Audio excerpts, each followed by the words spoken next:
Hi, this is Sanjana. I'm the verbal coach for mockcat.com, and today I'm solving a CAT 2023 RC for you. Now, hopefully, you've gone through the RC lesson and you'll be able to get a 3 out of 4 or even better, a 4 out of 4 in this because this is an easy RC with primarily direct multiple questions. In case if you're watching this on YouTube, you should also make sure that you solve the RC first and then watch the video. You can solve the RC at mockcat.com. The link is in the description. So on that, let's start off. Now, because majority of the questions are of the direct multiple style and there's one inferential question, we'll go through the RC first fully and then we shall solve these questions. For early post-colonial literature, the world of the novel was often the nation. Now, it starts out, seeming that, hey, this is going to be about history and all. We're speaking about post-colonial, but it's about literature. And what was happening after the colonial era, the books that were written, the world or the background of the book was the nation, the country. So, after India got independence, for instance, if some author is writing a book, most likely that book would be set in India and would be about India. Post-colonial novels were usually concerned with national questions on those similar lines. Sometimes the whole story of the novel was taken as an allegory of the nation, whether India or Tanzania. Now, these are of course examples. What the author is trying to say is the whole story was actually symbolizing what was happening in that country. So, typically we say, something like an allegorical poem or an allegorical story, in which case it is symbolizing something else. So, in this case, a novel could be based within the country, but it's almost, metaphorical. The author is trying to tell us what is happening in the country itself. This was important for supporting anti-colonial nationalism, but could also be limiting, land-focused and inward-looking. This is where we start understanding that maybe the author is not for it, right? Writing about the country, writing about the nation could actually limit the story itself. It could limit the book because it would be focused on land and it would be inward-looking. Makes sense. We are writing about our own country, so we are sort of inward looking. My new book, Writing Ocean World. So now we understand that, the author of this passage is also an author. So my new book, Writing Ocean Worlds, explores another kind of world of the novel. Not the village or nation, but the Indian Ocean world. The book describes a set of novels in which the Indian Ocean is at the center of the story. It focuses, now we have some names of different novelists who have written books which are based in the Indian Ocean world. So we don't know if it is about the ocean or the countries like India and other countries which are sort of like connected through the Indian Ocean. Let's read on and let's understand. The names of the novelists themselves are not super important. Their work reveals a world that is outward looking, full of movement, border crossing, and south south interconnection. They're all very different, from colonially inclined to radically anti capitalist, but together draw on and shape a wider sense of Indian Ocean space through themes, images, metaphors, and language. So we can definitely understand that the author is, more positive about these sort of books, which are sort of outward looking. They're based in countries or around the Indian Ocean, but there's a lot of movement. There are people crossing borders, going from one country to the other. There's a lot of interconnection, and all of the. I mean, it's basically giving us a wider sense of the entire Indian Ocean space. This has the effect of remapping the world in the reader's mind as centered in the interconnected global south. Now, it definitely helps if you know that the global north and the global south are not literally countries in the northern hemisphere and countries in the southern hemisphere. The global north is typically the richer, the developed countries, the western countries, and global south tend to be the the developing or more underdeveloped countries in Asia, Africa, and South America, and so on. Even if you don't know, just you should be aware of these things, that okay, you are not interpreting it incorrectly and thinking that, hey, we're writing about the southern hemisphere. You'll definitely know that India is not in the southern hemisphere, so that itself should help you understand that, okay, maybe this has some particular meaning. Since we're speaking about the Indian Ocean world, let me just think of countries around that. Let me maybe visualize countries around that. So books about the Indian Ocean world, these are, I'm putting the tick to show that the author is positive about it. So these are outward looking, they are full of movement, they're crossing borders,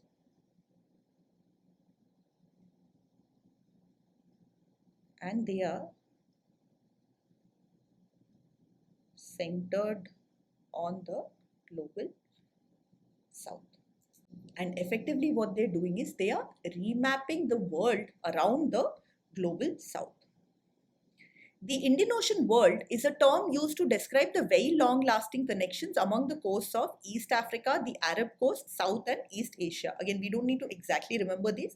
There's also something which we will all understand because we know where Asia is, we know where India is. So we know that, around it, we are going to have other Asian countries, African countries and so on. Arab, of course, again, Middle East in Asia. These connections were made possible by the geography of the Indian Ocean. For much of history, travel by sea was much easier than travel by land, which meant that port cities very far apart were often more easily connected to each other than to much closer inland cities. So there could be two cities, which when we look at it from a distance perspective, they are much farther from each other. Maybe they're quite far from each other. But because they are both port cities, because, you could travel through the sea, it would be much easier to, go from one of these cities to the other than either of these cities to some other city, which is, inward. So what the author is suggesting is, taking a ship and traveling between one port to another is much easier or much quicker than traveling across land. And that, of course, is what is probably, making it interconnected. All of this movement, border crossing and all is possible. Historical and archaeological evidence suggests that what we now call globalization first appeared in the Indian Ocean. So globalization, which is essentially, trade among different countries, that is something which actually happened in the Indian Ocean countries first. So between Asia, Africa and so on. This is the interconnected oceanic world referenced and produced by the novels in my book. For their part, again, all of these authors are mentioned. You can go up and check. This is probably Amitav Ghosh, Joseph Conrad and all.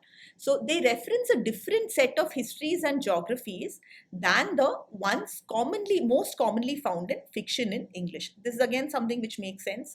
English fiction would probably be written in UK or US and probably, around, fiction written in Britain, for example, will probably be around Britain, or even if it is set in India or some other country, it would be from a British perspective. Right? But these books are going to be very different. So, different from other English fiction. Those commonly found ones are mostly centered in Europe or the US, assume a background of Christianity and whiteness, and mention places like Paris and New York. This is just what we were discussing. The novels in my book highlight instead a largely Islamic space, feature characters of color, which means, non-white people, so people like you and me, and centralize the ports of Malindi, Mombasa, Aden, Java, and Bombay. So these are all around Asia, Africa. They're around people from here. They're Islamic as opposed to Christian, and so on. It's a densely imagined, rich sensory image of a southern cosmopolitan culture, which provides for an enlarged sense of place in the world. So the authors being very, very positive about these books. They're very different from the typical English literature. These are about people, who live in Asia, live in Africa, and it's very well imagined, very well written, and very cosmopolitan. Obviously cosmopolitan because we're looking at people across two continents. This remapping is particularly powerful for the representation of Africa. In the fiction, sailors and travelers are not all European. African as well as Indian and Arab characters are traders, nakodas, which are ship captains, runaways, villains, missionaries, and activists. So you can see they're positive as well as negative characters, right? As well as neutral. So you have traders, ship captains, and all. You also have missionaries, activists on one side, and you have runaways, those who probably run away from home or from the ship, and villains on the other. This does not mean that Indian Ocean Africa is romanticized. Migration is often a matter of force.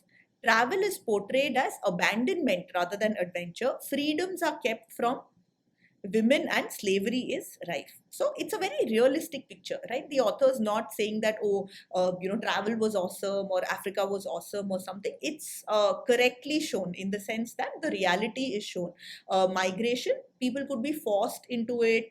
Somebody else could force them by way of, say, slavery or something like that. Or it could be because of poverty, or maybe one person is forcing their entire family or whatever, right? So it's a matter of force. Travel means, you're probably abandoning your own family or your own place. Women, there's a difference between men and women. Men have more freedoms, and there is slavery as well. What it does mean is that the African part of the Indian Ocean world plays an active role in its long, rich history and therefore in that of the wider world. So, what is happening? So, India, Asia, including the Middle East, and Africa, especially Africa, are given a lot of importance. I don't mean to say that Africa is given more importance, but this is more powerful for Africa, maybe because there isn't that much writing about Africa, right? So it's a very realistic picture. These authors are not trying to say that, oh, everything was all hunky-dory, all fantastic in these countries. They are showing the true picture. At the same time, it's also well written, well imagined, very cosmopolitan. The main thing here is this is very different from the regular English fiction. So it's giving us a lot more insights into how people in these countries lived, and it's also something which is sort of remapping the world in our mind, right? So rather than thinking in terms of rather than thinking with a very Western perspective, like a Europe centric or a US centric or a Western centric perspective, we start thinking in terms of these Asian and African countries and so on. For us, it might be something which seems very matter of fact because we of course are living in India, but then the reality is that for everybody outside, they tend to not think of the colonized countries as much, right? Everyone thinks from their own perspective. So what these books are doing, they're actually expanding the world, and we're focusing more on countries in Asia and in Africa, and that's actually where a lot of trade happened. The authors telling us that globalization began and so on. So overall, the author is extremely positive about the books or the authors that they've written about in their own book, the books which are about this Indian Ocean world. So now let's start with the questions themselves. I've taken a little bit of notes. It's something which I would encourage to do more from a focus perspective, but you can, if you focus well and you come back to the relevant parts of the passage to answer the questions, you can actually get by even without writing anything. The reason is that the majority of the questions are what I call direct single or direct multiple questions, right? Where these are facts which are given in the passage. So as long as you're coming back to the relevant parts, that's good enough, because the writing itself is well structured. Each paragraph tells us something different. That's actually something which, if you've gone through my lesson, that's one thing which I recommend, focusing on the first sentence of each paragraph so that you sort of get the context, and that's something which is easily done here. So let's start off with the questions now. All of the following claims contribute to the remapping discussed by the passage except. Now here you have to of course come back and find where is remapping, and that's something which is given here. It has the effect of remapping the world in the reader's mind as centered in the interconnected global south, which means that the world is sort of being remapped in our mind, in the reader's mind, instead of focusing more on Europe and US, the Western world, as I was describing earlier. We are focusing more on the Indian Ocean world and the countries in Asia, including Middle East, India and all, Africa and so on. So now 3 out of these 4 options are part of this remapping, or they are contributing, they are leading to this remapping. Whichever is not, in the sense whichever is not given in the passage, would become the right answer. So we've got to eliminate 3 options. Whatever's left becomes the right answer. The global south, as opposed to the global north, was the first center of globalization. Now, this is something which is correct. The author is saying that globalization first appeared in the Indian Ocean. There's a little bit of inference out here. You have to either know which countries are part of the global south, which I did just describe. It's more of the developing or underdeveloped countries, or you can sort of infer, right? Because when we know that it's the writing about the Indian Ocean world is focusing more on the global south, you can infer that the Indian Ocean countries, the countries around the Indian Ocean, are part of the global south. As long as you don't take the word south literally, I think you'll be good and you'll be able to figure this out and eliminate this option, because this does contribute to the remapping. The world of early international trade and commerce was not the sole domain of white Europeans, as in early trade and commerce was not entirely done or was not primarily done by or only done by white Europeans. This is also something which is correct, because early international trade and commerce was actually predominantly done by Asians and Africans, right? Globalization first appeared in the Indian Ocean. We shouldn't eliminate this option thinking that, hey, Europeans didn't do it at all and it was only, people from the global south. We know that it began here, but it could have, of course, spread to Europe. I mean, we all know about Europe trading with Asia, particularly China, the Silk Road, and all of that, right? You don't need to bring in that knowledge. When we are saying it was not the sole domain of white Europeans, it's understood that others had a primary role, and based on that, we can eliminate this option because it does contribute to the remapping. Both of these, if you see, are very, very similar in terms of the information that they are contributing, just written in two different ways. Cosmopolitan originated in the West, this part is obviously wrong, and traveled to the East through globalization. It's the other way around. Cosmopolitanism or globalization actually originated in the East. So this ideally should be the answer. Tactically also you can figure out that this is the answer because when we are remapping, we are giving more importance to the global South, whereas this option is giving importance to the West, right, which is essentially the global North. Okay, last option. Indian Ocean novels have gone beyond the specifics of national concerns to explore rich regional past. Now here, regional, of course, I'm interpreting not as part of a country, but as multiple different countries, maybe, a particular area or part of a continent. So this again is correct. We know that books about the Indian Ocean world are not only focusing on, their particular nation. They have gone beyond that. They're covering multiple countries. So this again is something which is mentioned and which is more importantly contributing to the remapping, right? All of these options 1, 2, and 4 are giving more importance to the global South, which is why we are eliminating it. I would not eliminate an option simply because it's given in the passage. It has to be contributing to, or it has to be making the global South more important, especially in the earlier era. So eliminating these, we're left with the third option, which is the right answer here. Which one of the following statements is not true about migration in the Indian Ocean world? Again, it means that 3 out of these 4 options have been given about, the Indian Ocean world or about migration around that. We eliminate that. Whatever is left becomes the right answer. Geographical location rather than geographical proximity determine the choice of destination for migrants. Geographic location, where the place is located. Geographical proximity, the distance, how close you are. So proximity is another word for, say, nearness, right? And this is exactly right because we've been told that 2 port cities, even if they're very far apart, it would be easier to travel from one to the other than to 2 cities through land, which could be from a geographical or from a distance perspective much closer, right? Port cities very far apart, but often more easily connected to each other than to much closer inland cities. So this is something which is definitely true. So I can eliminate it. The Indian Ocean world's migration networks were shaped by religious and commercial histories of the region. This makes sense because we've been told that, there's an Islamic background. It's obviously, about trade, which is the commercial part and so on. So trade we can also infer from the globalization part again. So both of these are true. So we'll eliminate this option. The Indian Ocean world's migration networks connected the global North with the global South. This is not true. They basically connected countries within the global South. So this ideally should be the right answer because it is not true about migration in the Indian Ocean world. Migration in the Indian Ocean world was an ambivalent experience. So ambivalent experience is something which is neither always positive nor always negative. You might know other words like ambidextrous and all, which are in similar lines, like you're not leaning towards one side.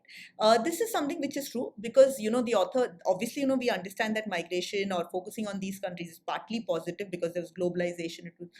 They were some of the first countries to trade and so on and so forth. It was cosmopolitan and all of that. But there are also negatives. Migration was often forced. There were women with, less freedoms, there were slaves and so on. So there are positives as well as negatives. And the positives is something which you have to sort of infer a little bit from the passage, obviously. But that way we can eliminate this option and go with the third one.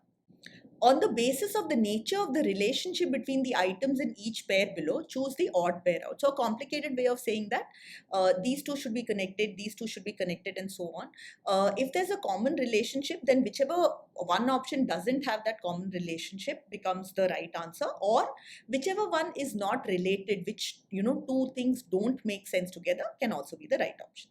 Post-colonial novels, border crossing. That's actually not true because we've been told that post-colonial novels were usually concerned with national questions. Yes, there is the Indian Ocean world and so on, but those books would be referred to as the Indian Ocean world, right? They wouldn't be called post-colonial. Primarily, post-colonial literature was about the nation, right? So this ideally should be the right answer. Let's just read the other options and validate it.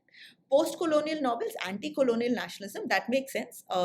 This is important for supporting anti-colonial nationalism. So this is something which is definitely true. So we can eliminate it. Indian Ocean world, slavery, again true. We know that slavery did occur in the Indian Ocean world. I was just discussing it for the previous questions given at the end of the passage. Indian Ocean world's outward looking, again true. It's something which I've written down as well.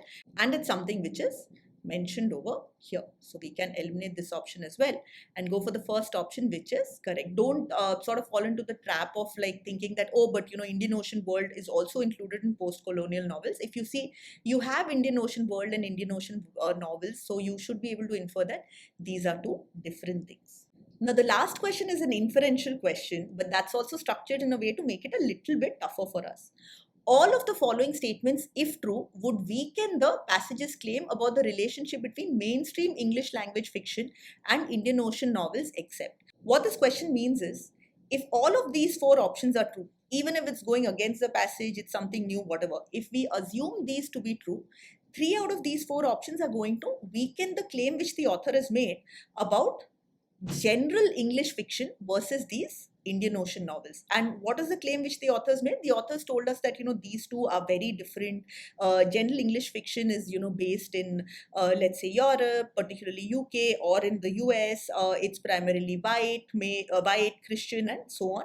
Whereas the Indian Ocean world is about, books which are centered around Asia and Africa. It's about these countries, predominantly people who are Islamic, and so on and so forth, people of color, and so on, right? So 3 out of these 4 options are going to weaken this claim. We eliminate it. Whichever is left becomes the right answer. Please don't eliminate any option saying, oh, but this is not true based on the passage. When you have a question like this saying all of the following statements, if true, that means if you assume this to be true, is it going to weaken or not? If it is going to weaken, we eliminate it. Whatever's left becomes the right answer. So slightly complicated, by adding that extra layer of complexity with the word except. That is, we have to find 3 things which would weaken. So you can also solve it a little quicker by thinking which of the 4 is either strengthening or neutral, right? Which is not weakening. So that will also be fine. Most mainstream English language novels have historically privileged the Christian white male experience of travel and adventure. This is actually something which is exactly in line with what the authors say. The author said that the commonly found ones, right? The commonly found, fiction in English are centered in Europe, US, background of Christianity, whiteness, and so on, right? So it's about their experiences. So this is something which is not weakening. This is something which is in line with the author's claim. So this ideally should be the right answer. Let's just check the other 3 options though. The depiction of Africa in most Indian Ocean novels is driven by an Orientalist imagination of its cultural crudeness. This is weakening because we've been told that, the Indian Ocean novels focus on people in Asia and Africa. They are the main characters and so on. So if they are depicted in a crude way, then obviously it is sort of like, weakening the author's claim. So I can eliminate this. Very few mainstream English language novels have historically been set in American and European metropolitan centers. Again, something which is going exactly opposite what the author is saying. The author is saying that majority of them are set in American and European metros or American and European cities. We also have examples like Paris and New York, which are not, Paris is a capital, New York is obviously a very important place in the US. So this is again weakening, it's going against what the author is saying, so we can eliminate it. The depiction of Africa in most Indian Ocean novels is driven by a post-colonial nostalgia for an idyllic past. Little bit of vocabulary needed here. You need to know that idyllic is something which is extremely positive, right? So if any Indian Ocean novel depicts Africa in an extremely positive way, where there's like nostalgia, we think, oh, at that time Africa was amazing. Now this is also something which is going against the passage, because the author has told us that the life was not actually romanticized. The positives as well as the negatives were explained, and there are quite a few negatives. So this again is weakening what the author is saying.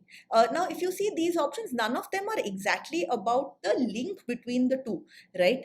Regular English fiction and Indian Ocean world.